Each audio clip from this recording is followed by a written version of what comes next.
एक धेनुकासुर नाम का एक असुर रहता है वृंदावन में। ये धेनुकासुर जो है ये गधे के रूप में था। भगवान को जब ये बात पता चली, ग्वाल बालों ने आकर के कही, बोले लाला एक धेनुकासुर नाम का एक दैत्य रहता है, वो अपने बगीचे में खेलने नहीं जाता, उसके बगीचे के आसपास यदि कोई पहुंच जाए तो वो मारने आ जाता है, तू वाको बद कर दे। लेकिन ठाकुर जी के मन में कोई और लीला चल रही है। लाल जी कह रहे हैं धेनुकासुर का वध मेरे हाथों होना जरूरी नहीं है, मेरे हाथों यमुना को अपवित्र करने वाला विषैला जो नाग है कालिया, उसका वध होना बहुत जरूरी। और कालिया के वध के लिए दाऊ दादा का हमारे साथ में वन ना जाना बहुत जरूरी है। क्यों? बोले बलराम जी कौन है? शेषावतार, शेष नाग ही तो हैं। और बोले नाग के सामने दूसरे नाग को मारेंगे, उसको देखने में अच्छा थोड़ी लगेगा। वो कितने भी हमारे बड़े भैया हों, लेकिन अपनी जात का पक्ष तो लेंगे, अपनी प्रजाति का पक्ष तो लेंगे। ऐसी कोई लीला की जाए कि दाऊ दादा हमारे साथ एक दिन वन जाने से चूकें और हम कालिया नाग को मारें। अच्छा ठाकुर जी ये लीला क्यों कर रहे हैं? बहुत ध्यान से सुनना। बदला लेना चाह रहे हैं बलराम जी से। बड़े भैया और छोटे भैया, दो भाई जिस घर में होते हैं उनको पता होगा,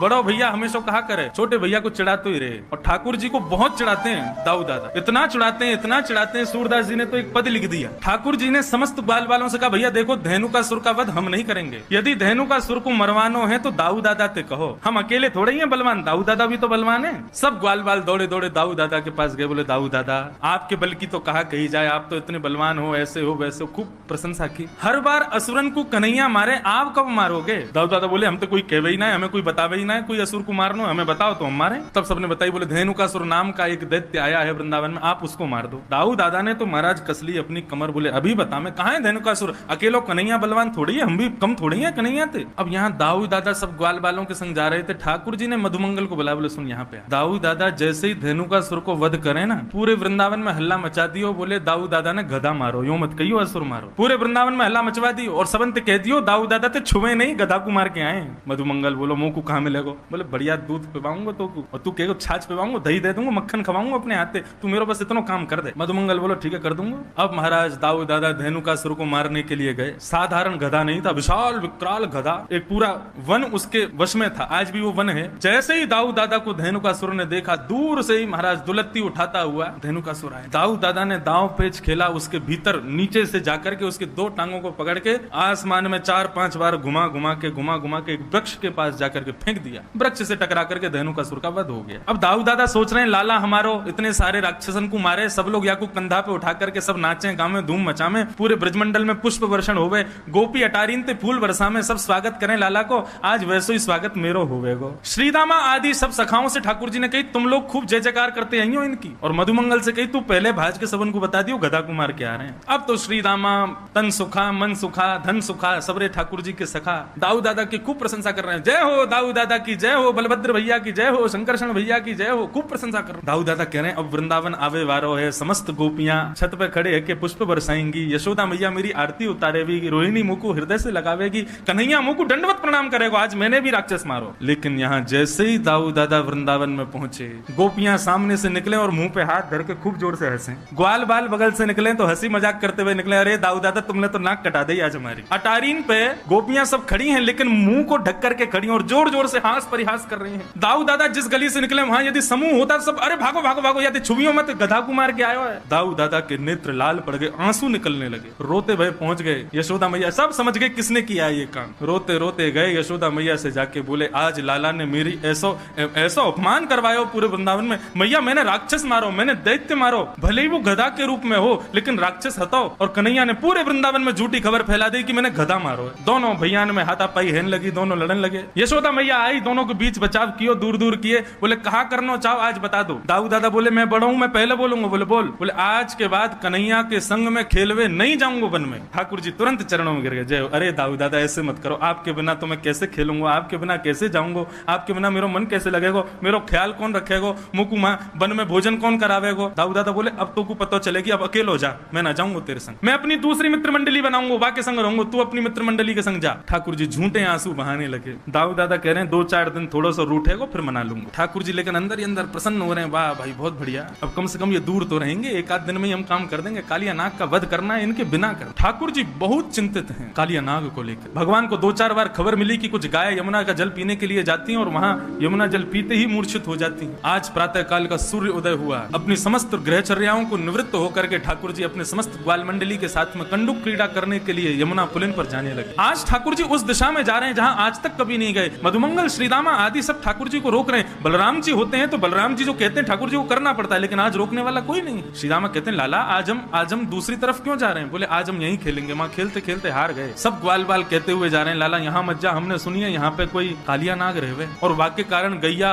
और कोई भी ग्वाल बाल यदि वहां विचरण करे तो मूर्छित है जाए। हमने तो सुनी है ऊपर से कोई पक्षी भी उड़ के चलो जाए तो वाको भी मरनो है जाए। इतनो विष निकले यमुना जी में थे। अरे ठाकुर जी बोले सब बनी वही बात है, कोई यमुना में कूद के स्नान ना करे, या हमारे सबने भ्रम फैला रखो, ऐसा कछू ना है, चलो मेरे साथ। जैसे ही पहुंचे ब्रजवासी बालक घबरा रहे हैं, लेकिन ठाकुर जी के हृदय में जो भाव है वो ठाकुर जी को पता है। कंडुक क्रीड़ा करते करते इस प्रकार से क्रीडन किया कि मधुमंगल श्रीदामा की जो गेंद थी ठाकुर जी ने उसको यमुना जी में फेंक दी। जैसे ही यमुना जी में जाकर के गेंद गिरी है, ठाकुर जी ने अपनी माया से ही श्रीदामा के हृदय में प्रवेश किया और श्रीदामा के माध्यम से जिद करवाने लगे कि मुझको तो वही गेंद चाहिए।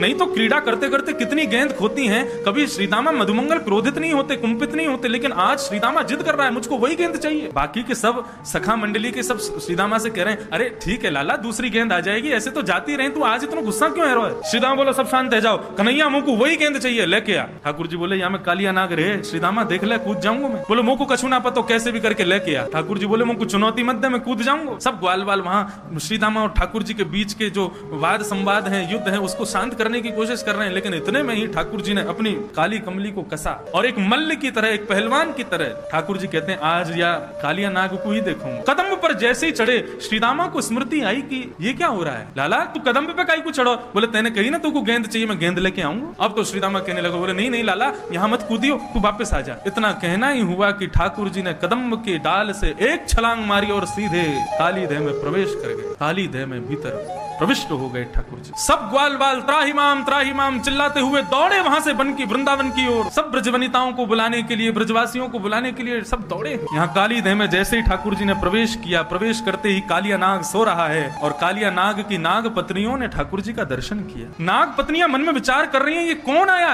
यमुना जल में? बोले प्रेक्षणीय है कोई, मतलब उससे नजर हटा नहीं पा रही है। इतना सुंदर सुकुमार, एक छोटा सा कुमार बालक है। ऐसे सुंदर सुकुमार ठाकुर जी को देख करके नाग पत्नियां मोहित हो गई। तभी ठाकुर जी भीतर प्रवेश करते हैं और नीचे देखते हैं कि कालिया नाग सोया हुआ है। वेग से जाते हैं ठाकुर जी और उसके सोए हुए फण के ऊपर अपना पाद प्रहार करते हैं और उस प्रहार से कालिया नाग विशाल रूप धारण करके ठाकुर जी के सामने खड़ा हो जाता है। विशाल विकराल कालिया नाग ठाकुर जी के सामने खड़ा हो गया। जैसे ही ठाकुर जी को देखा, कुछ सोचता तो बाद में सबसे पहले फण मारा। जैसे ही फण मारने के लिए आगे बढ़ा, ठाकुर जी 2 कदम पीछे को हट गए। जैसे ही पीछे हटे तो फण जाकर के ठाकुर जी के चरण के अंगुष्ठ के अग्रभाग में लगा। पीछे हट गए ठाकुर जी। जैसे ही नीचे फण मारा तो फण नीचे जमीन में लगा, उससे और ज्यादा लग गई कालिया नाग के, तो और कुंपित हो गया, क्रोधित हो गया। सब दौड़े दौड़े आए। जैसे ही पूरे वृंदावन में पता चला कि ठाकुर जी काली देह में कूद गए हैं, छोटे छोटे बालक, बड़ी वृद्ध माताएं, युवती, गोपियां सब दौड़े हैं यमुना पुलिन की ओर। और ऐसा वर्णन करते हैं कि दौड़ करके वहां खड़े होकर देख नहीं रहे,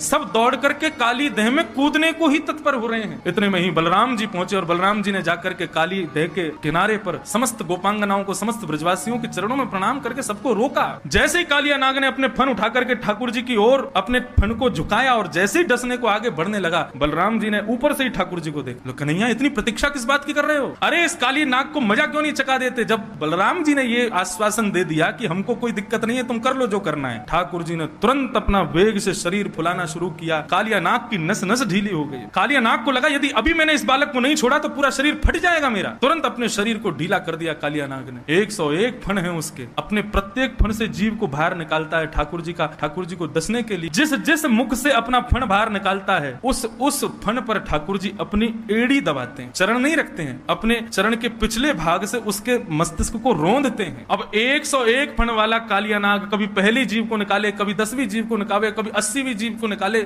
जिस जिस जीव को कालिया नाग निकाले, ठाकुर जी उतनी द्रुत गति से उसके मस्तिष्क पर प्रहार करते हैं। आकाश मार्ग से समस्त देवता पुष्प वर्षण कर रहे हैं। तभी क्या देखती हैं नाग पत्नियां? कालिया नाग के मुख से, नाक से, कान से, हर स्थान से जितने छिद्र हैं उसके मुख में, सब जगह से रक्त की धार बह रही। नाग पत्नियों ने सोचा कि यदि अब ठाकुर जी से प्रार्थना नहीं की तो हमारे पतिदेव मारे जाएंगे, मर जाएंगे। इतनी तीव्र गति से, इतनी द्रुत गति से ठाकुर जी वहां पर कूदने लगे कि आकाश में दर्शन कर रहे समस्त देवताओं को लगने लगा कि ठाकुर जी कहीं तांडव नृत्य तो नहीं कर रहे। समस्त देवता बोले अरे मृदंग लाओ, गाजे बाजे लाओ, भैया राग रागनी गाओ, हमारे श्याम सुंदर आज नृत्य कर रहे हैं। शुक्राचार्य जी कह रहे नृत्य हो नहीं रहा है, लेकिन सबको लग रहा है कि ठाकुर जी नृत्य कर रहे हैं। जैसे ही ठाकुर जी ने द्रुत गति से घूमना शुरू किया, आकाश मार्ग से समस्त देवता गाने लगे। नाग पत्नियां काली नाग के बच्चों को लेकर के आई और बच्चों को आगे करते हुए, मतलब ठाकुर जी के सामने उनको थोड़ी दया आ जाए, उन बच्चों को आगे करते हुए फिर नाग पत्नियां हाथ जोड़ करके खड़ी हुई और उन बालकों को दिखा करके फिर स्तुति गाती हैं ठाकुर जी की। हम जानते हैं प्रभु आपका स्वभाव मंगलमय है, निर्मल है, लेकिन हम तो ऐसा समझती हैं कि हमारा पति पापी नहीं है, इसने पाप नहीं किया है। तो बोले क्या है, हमारा पति पापी होता तो आप दंड देते, लेकिन आप दंड नहीं दे रहे हैं, आप तो हमारे पति के ऊपर, कालिया नाग के ऊपर कृपा कर रहे हैं। अपने चरणार विंदों को उसके प्रत्येक मस्तिष्क पर रख करके आप कृपा कर रहे हैं। भगवान बोले आपको इसमें कृपा का दर्शन कहां से हो रहा है, इसमें मेरी कृपा कहां दिख रही है, मैंने क्या दुर्गति कर दी कालिया नाग की और आप कह रहे हो मैं कृपा कर रहा हूं। बोले प्रभु आपके प्रपन्न भक्त क्या चाहते हैं आपसे, कुछ नहीं चाहते। न नाग पृष्ठम न च सार्वभौमम न पारमेष्ठम। आपके प्रपन्न भक्त को केवल आपके चरणों की रज चाहिए और कुछ नहीं चाहिए। हमारे पति को आज आपके चरण स्पर्श, चरण रेणु स्पर्श का अधिकार प्राप्त हुआ। हमें तो उससे यह पता लगा है कि हमारा पति कोई पूर्व जन्म का बहुत बड़ा तपस्वी है, लेकिन ठाकुर जी ने मना कर दिया। बोले मैं नहीं उतरूंगा नीचे, आज इसको जीवित नहीं छोड़ूंगा। तब नाग पत्नियों ने एक युक्ति अपनाई और कहा प्रभु यदि आपके पाद प्रहार से कालिया नाग का वध हो गया ना तो जाएगी लाज तुम्हारी। कालिया नाग का कुछ नहीं बिगड़ेगा, आपका बिगड़ जाएगा। भगवान बोले मेरा कैसे बिगड़ेगा, हमारे पति को आप छोड़ दीजिए। क्यों? बोले यदि हमारे पति के प्राण निकल गए और कल को किसी ने पूछा कालिया नाग कैसे मर गया, बोले कृष्ण मंडरा रहे थे उसके सिर पर। तत्क्षण ठाकुर जी नीचे कूद गए।